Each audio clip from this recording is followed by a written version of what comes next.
ಇನ್ನು ಲಕ್ಕುಂಡಿನಲ್ಲಿ ಉತ್ಖನನ ಕಾರ್ಯ ನಡೀತಾ ಇದೆ. ಎಲ್ಲೆಲ್ಲಿ ಭೂಮಿ ಬಗೀತಾರಲ್ಲ ಅಲ್ಲೆಲ್ಲ ವಸ್ತುಗಳು ಸಿಗ್ತಾ ಇವೆ. ನಿಜಕ್ಕೂ ಲಕ್ಕುಂಡಿ ಹೇಗಿತ್ತು, ಗತಕಾಲದ ಲಕ್ಕುಂಡಿಯ ಬಗ್ಗೆ ನಾವು ಕೇಳಿದ್ವಿ. ಅದರ ಕುರುಹುಗಳು ಸಿಗುವಂಥದ್ದು ನಿಶ್ಚಿತ ಅಂತ ಅನ್ನಿಸ್ತಾ ಇದೆ. 6ನೇ ದಿವಸ ಇವತ್ತು ಕೋಟೆ ವೀರಭದ್ರೇಶ್ವರ ದೇವಸ್ಥಾನದ ಆವರಣದಿಂದ ಶುರುವಾಗಿದೆ ಉತ್ಖನನ. ಬಹಳಷ್ಟು ಕಲ್ಲುಗಳು ಸಿಕ್ಕಿವೆ. ಶಿವಲಿಂಗದ ಮೂರ್ತಿ ಪತ್ತೆಯಾಗಿದೆ, ಪಾಣಿಪೀಠ ಸಿಕ್ಕಿದೆ, ನಾಗರ ಕೆತ್ತನೆ ಇರುವಂಥದ್ದು, ಗಂಟೆ ಸಿಕ್ಕಿದೆ, ಈ ಕೊಡಲಿ ಆಕಾರದ ವಸ್ತುಗಳು ಸಿಕ್ಕಿವೆ, ಮಡಿಕೆಗಳು ಸಿಕ್ಕಿವೆ. ನೆನ್ನೆ ಸಿಕ್ಕಂಥ ನೋಡಿ ತೋರಿಸ್ತಾ ಇದ್ದೀವಿ ಒಂದಿಷ್ಟು ಕಲ್ಲುಗಳು, ಅಷ್ಟು ಮಡಿಕೆಗಳು. ಒಂದು ಮಡಿಕೆ ಆಕಾರದ ಒಂದು ವಸ್ತು ಸಿಕ್ತು, ಅದನ್ನು ಬಹಳ ಸೂಕ್ಷ್ಮವಾಗಿ ಅದನ್ನು ತೆಗೆದಿದ್ದಾರೆ. ಹೇಗಿತ್ತು, ಹೇಗಿರಬಹುದಿದು? ಯಾಕಂದರೆ ಅತ್ಯಂತ ಶ್ರೀಮಂತವಾಗಿತ್ತು ಈ ಪ್ರದೇಶ ಅಂತ ಇತಿಹಾಸದ ಪುಟಗಳು ಹೇಳ್ತವೆ. ಮೂರು ರಾಜಮನೆತನಗಳು ಆಳ್ವಿಕೆ ಮಾಡಿರೋದು. ಬನ್ನಿ, ನಮ್ಮ ಪ್ರತಿನಿಧಿ ಸಂಜೀವ್ ಈಗ ನಮ್ಮೊಂದಿಗೆ ನೇರ ಸಂಪರ್ಕದಲ್ಲಿದ್ದಾರೆ. ಸಂಜೀವ್, ನಾವು ನೋಡ್ತಾ ಇದ್ದೀವಿ ಇವತ್ತು 6ನೇ ದಿವಸದ ಉತ್ಖನನ. ಇವತ್ತು ಜೊತೆಗೇನು ಅಂದರೆ ಉತ್ಖನನ ನಡೀತಿರಂಗನೇ ಹಲವಾರು ರಹಸ್ಯಗಳು ಕೂಡ ಹೊರಗಡೆಗೆ ಬರ್ತಾ ಇವೆ, ಬೇರೆ ಬೇರೆ ವಸ್ತುಗಳು ಸಿಗ್ತಾ ಇವೆ. ಅಂದರೆ ಈ ಗತಕಾಲದ ವೈಭವ ಮತ್ತು ಶ್ರೀಮಂತಿಕೆ ಇದ್ದದ್ದು ನಿಶ್ಚಿತ ಅಂತ ಕಾಣ್ತಾ ಇದೆ. ಸೊ ಇವತ್ತು 6ನೇ ದಿನದ ಉತ್ಖನನ ಎಲ್ಲಿ ನಡೀತಾ ಇದೆ, ಇಲ್ಲಿ ತನಕ ಸಿಕ್ಕಿರುವಂಥ ವಸ್ತುಗಳು ಯಾವ್ಯಾವು, ಈಗ ಇವತ್ತು ನಡೆಯುವಂಥ ಉತ್ಖನನ ಎಲ್ಲಿಂದ?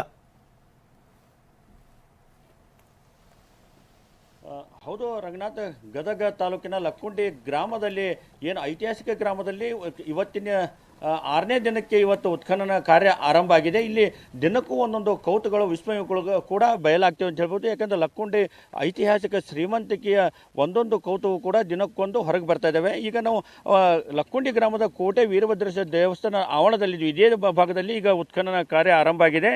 ಇವತ್ತು 6ನೇ ದಿನದಲ್ಲಿ ಸುಮಾರು 30ಕ್ಕೂ ಹೆಚ್ಚು ಕಾರ್ಮಿಕರು ಈಗ ಈ ಉತ್ಖನನ ಕಾರ್ಯದಲ್ಲಿ ತೊಡಗಿದ್ದಾರೆ. ಈಗ ಯಾಕೆಂದರೆ ಮೊದಲನೇ ದಿನ ಯಾವುದೇ ವಸ್ತುಗಳನ್ನು ಸಿಗಲಿಲ್ಲ. ಆದರೆ 2ನೇ ದಿನದಿಂದ ಆರಂಭವಾದಂಥ ಈ ಒಂದು ಉತ್ಖನನ ಕಾರ್ಯದಲ್ಲಿ ದಿನಕ್ಕೂ ಒಂದು ಕೌತುಕವಾದಂಥ ಪುರಾತನ ಏನು ಶಿಲೆಗಳು ಪತ್ತೆ ಆಗ್ತವೆ. ಅದರಲ್ಲೂ ಕೂಡ ಮೊದಲ ದಿನ ಶಿವಲಿಂಗ ಪಾಣಿ ಪೀಠ ಏನು ಪತ್ತೆಯಾಗಿತ್ತು. ಆದರೆ ಇವತ್ತು ಆ ಒಂದು ಪಾಣಿಪೀಠ ಸಂಪೂರ್ಣವಾಗಿ ಹೊರಗಡೆ ತೆಗೆದಿದ್ದಾರೆ.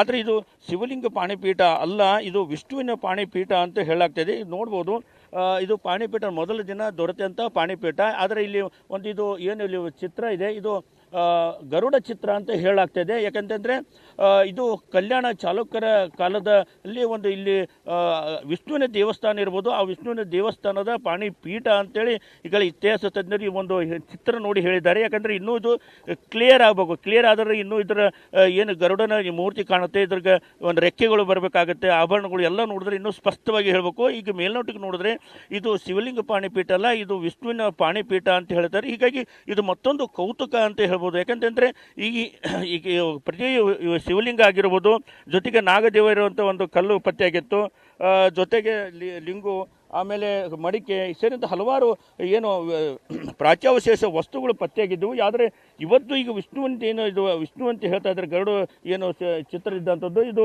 ಮತ್ತಷ್ಟು ಕೌತುಕ ಹೆಚ್ಚಾಗಿದೆ, ಕುತೂಹಲ ಕೂಡ ಹೆಚ್ಚಾಗಿದೆ. ಇಲ್ಲಿ ಲಕ್ಕುಂಡಿ ಗ್ರಾಮದಲ್ಲಿ ವಿಷ್ಣುವಿನ ದೇವಸ್ಥಾನವೂ ಕೂಡ ಇತ್ತು ಅನ್ನೋದು ಈ ಒಂದು ಶಿಲೆ ಒಂದು ಸ್ಪಷ್ಟವಾಗಿ ಹೇಳ್ತಾ ಇದೆ. ಒಟ್ಟಾರೆಯಾಗಿ ಲಕ್ಕುಂಡಿಯಲ್ಲಿ ಏನು ಹಲವಾರು ರಾಜರುಗಳಿದ್ದಾರೆ, ಇಲ್ಲಿ ಸಾಕಷ್ಟು ಕಲೆ ಶ್ರೀಮಂತಿಕೆಯನ್ನು ಹೊಂದಿದ್ದು ಅನ್ನೋದು ಈಗ ದಿನಕ್ಕೊಂದು ಕೂಡ ಕೌತುಕ ವಿಸ್ಮಯಗಳು ಏನು ಹೊರಗೆ ಬರ್ತವೆ. ಅದು ಪಕ್ಕ ಲಕ್ಕುಂಡಿಯ ಶ್ರೀಮಂತಿಕೆಯ ಒಂದು ಏನು ಇವೆಲ್ಲ ಸಾಕ್ಷಿ ಅಂತ ಹೇಳ್ಬೋದು. ಈಗ ನಿರಂತರವಾಗಿ ಇವತ್ತು ನೋಡ್ಬೋದು ಸುಮಾರು 5 ಅಡಿ ಆಳ ಈಗಾಗಲೇ ಉತ್ಖನನ ಕಾರ್ಯ ನಡೆದಿದೆ. ಆದರೆ ಇನ್ನೂ 2 ರಿಂದ 3 ಅಡಿ ಹೋದರೆ ಇನ್ನೂ ಅತ್ಯಮೂಲ್ಯವಾದಂಥ ಶಿಲೆಗಳು ಪತ್ತೆ ಆಗ್ತವೆ ಅಂತ ಅನ್ನೋದು ಇತಿಹಾಸಕಾರರು ಹೇಳಿದ್ದಾರೆ. ಹೀಗಾಗಿ ಕ್ಷಣಕ್ಕೂ ಕೂಡ ಈ ಒಂದು ಲಕ್ಕುಂಡಿ ಹತ್ತ ರಾಜ್ಯದ ಜನರ ಚಿತ್ತ ಹೋಗಿದೆ ಅಂತ ಹೇಳ್ಬೋದು. ಏನು ಸಿಗುತ್ತವೆ, ಏನಿಲ್ಲ, ಇವತ್ತೇನು ಸಿಗುತ್ತೆ ಅನ್ನೋ ಕೌತುಕ ಕುತೂಹಲ ಕೂಡ ಸಾಕಷ್ಟು ಜನರಿಗೆ ಇದೆ.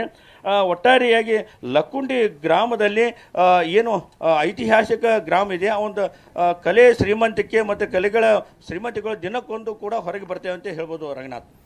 ಓಕೆ, ಧನ್ಯವಾದ ತಮ್ಮೆಲ್ಲ ಮಾಹಿತಿಗೆ.